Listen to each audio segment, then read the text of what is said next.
लगता तो सबको ही है, दुख होता है, लेकिन बाबा ने कहा बच्चे सब ड्रामा में नूर है। एक एक मिनट का, एक एक सेकंड का, एक एक पल का बात होगा भूल मतलब पहले भी इसी टाइम इसी समय ऐसी स्थिति बनी होगी जब इस भाई ने शरीर छोड़ा। और संसार में देखो, मैं खुद भी देखूं, कर्मों का भी हिसाब किताब होता है। मैं स्वयं, मेरी अपनी बेटी 22 साल की 2012 में शरीर छोड़ा और इतनी यातनाएं बीमार होकर के बचपन में गिर गई थी, उसके सिर में चोट लगी थी, 3 दफे उसके माइंड का ऑपरेशन हुआ था।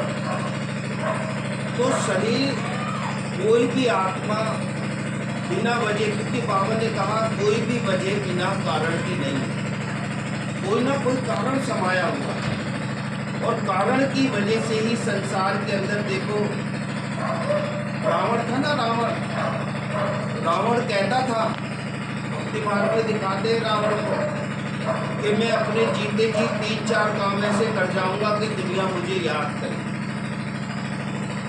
मगर समय पे छोड़ दिया, आज नहीं कल कर लेंगे, है ना। वो चाहता था कि नरक से स्वर्ग तक सोने की सीढ़ी लगा दूंगा।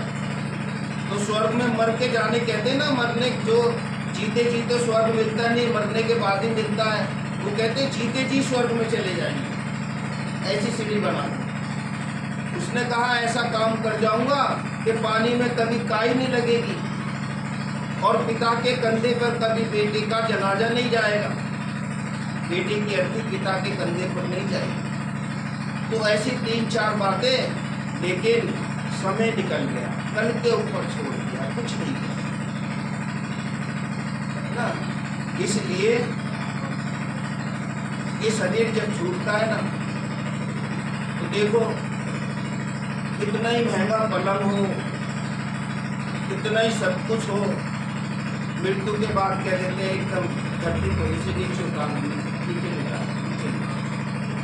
अब उसके लिए कुछ नहीं, क्योंकि जो उसको चलाने वाली आत्मा थी, जो रथवान थी, जो रथी था, वो तो चला गया, है ना। इसलिए ये तन क्या है, जैसे कोई घर में मेहमान आता है तो मेहमान को पता होता है